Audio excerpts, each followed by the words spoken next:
At 5:17 in the morning, Daniel Carter was standing behind the counter of a small repair shop when 3 military helicopters appeared in the gray sky above the city. Nobody in the neighborhood paid much attention.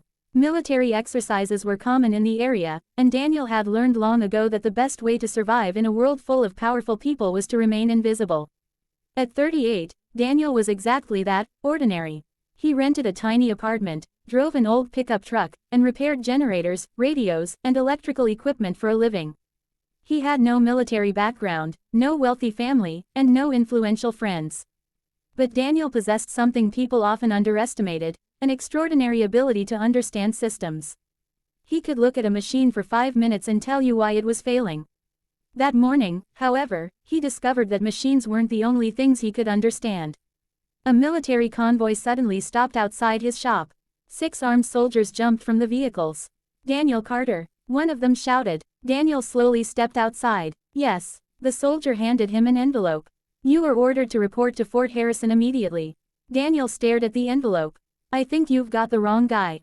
The soldier didn't smile. "We don't make mistakes like that."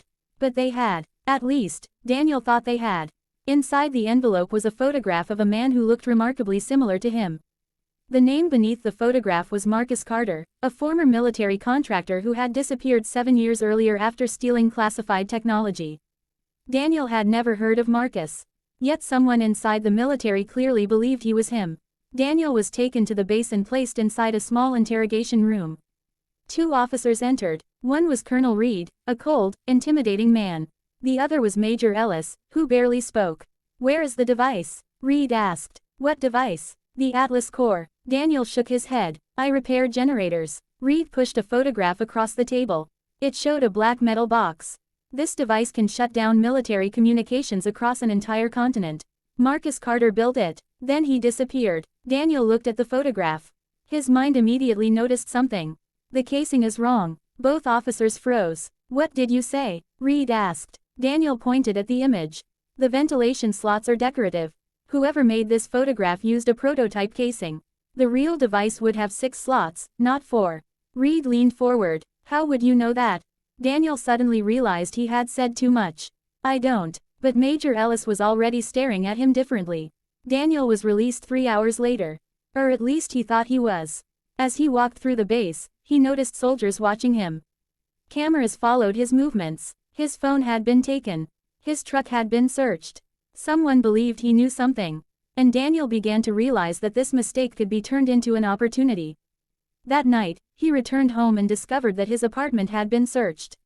Nothing was stolen, except an old notebook. Daniel immediately understood. They weren't looking for money. They were looking for information. He sat in the darkness and thought about Marcus Carter. Then he searched through old newspaper archives. 7 years earlier, Marcus had supposedly stolen military technology worth hundreds of millions of dollars. The government had declared him dead. But Daniel noticed something strange. There was no body, no funeral, no confirmed death, only a classified disappearance. Daniel smiled. For the first time in his life, he had found a game where the rules were already broken. He created a fake identity for himself using information gathered from public records. Then he built a small network of shell companies and began purchasing abandoned industrial equipment. His goal wasn't to steal military technology. His goal was much simpler. He wanted the military to believe that he knew where Marcus Carter was. And it worked. Within weeks, Daniel's name began appearing in intelligence reports. Agents followed him. Bank accounts were monitored. His old friends were questioned. Daniel secretly enjoyed the absurdity of it. The military believed he was part of an international conspiracy. In reality, he was using their assumptions to build a legitimate business. He purchased abandoned factories for almost nothing, repaired their equipment, and sold industrial generators to private companies. But then Daniel discovered something dangerous. The Atlas core wasn't fictional. It existed, and someone was planning to use it. Daniel found evidence hidden inside an old military maintenance manual he had purchased at an auction. The device was scheduled to be activated during a classified military exercise. If activated, it would temporarily disable communications across several major cities. Daniel realized the military wasn't hunting Marcus. They were hunting whoever had stolen the Atlas core. And someone had framed him as Marcus. Suddenly, his clever game became a matter of survival. Daniel contacted Major Ellis anonymously. He sent one message. Stop looking for Marcus. Look inside your own command. The response came 30 seconds later. Who are you? Daniel typed. The man you've been following. The next morning, Major Ellis arrived at Daniel's factory alone.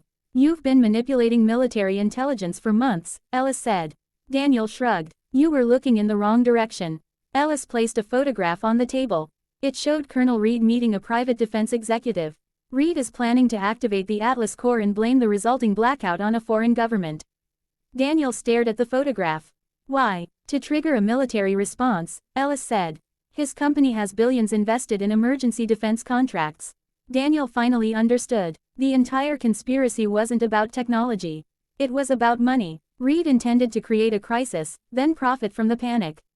Daniel spent the next 48 hours designing a plan. He couldn't fight the military. He couldn't outrun them, so he decided to make them fight each other. Using his knowledge of communication systems, Daniel created a false signal suggesting that the Atlas Corps had been moved to 3 different locations. Military teams were dispatched to each. Meanwhile, Major Ellis secretly located the real device. It was hidden beneath an abandoned communications station. Colonel Reed discovered the betrayal. He sent soldiers after Daniel. But Daniel had one final trick. He had already transferred every piece of evidence to hundreds of journalists, investigators, and financial regulators. If anything happened to him, everything would become public. Reed arrived at the factory with armed soldiers. Daniel walked outside calmly. You can't stop this, Reed said. Daniel smiled. I don't have to. Behind Reed, Major Ellis appeared with military police. Reed's face went pale. You have no idea what you're doing. Ellis stepped forward. Actually, Colonel, I think you do. Reed was arrested. The Atlas Corps was secured. The conspiracy became one of the biggest scandals in military history. But Daniel wasn't finished. The government discovered that during his strange operation, he had built several perfectly legal companies worth millions of dollars. Investigators initially suspected money laundering. Instead, they discovered something embarrassing. Daniel had earned his money legitimately. He had simply used the government's obsession with Marcus Carter to attract investors, acquire neglected businesses, and build a technology company. Within 2 years, Daniel Carter was worth more than $50 million. Reporters constantly asked him the same question. How did an ordinary repairman outsmart the military? Daniel always gave the same answer. I didn't. The reporters waited. Daniel smiled. I just realized that powerful people can be fooled by the stories they already want to believe. Years later, Daniel stood outside his first repair shop. The building was still there, but the sign had changed. Carter Industries now owned dozens of factories across the country. A black government vehicle stopped across the street. Major Ellis stepped out. You know, Ellis said, we still haven't figured out how you created that false satellite signal. Daniel laughed. That's because it wasn't a satellite signal. Ellis stared at him. What was it? Daniel turned toward his factory. Just an old generator. Ellis shook his head and laughed. You really are an ordinary man. Daniel looked at the enormous company he had built. That's what made it work. Then he walked inside, leaving the military officer standing outside with the realization that the most dangerous person in the entire story had never been a soldier, spy, or billionaire. He had simply been an ordinary man who understood that sometimes the smartest way to defeat a powerful system wasn't to fight it. It was to let the system fool itself.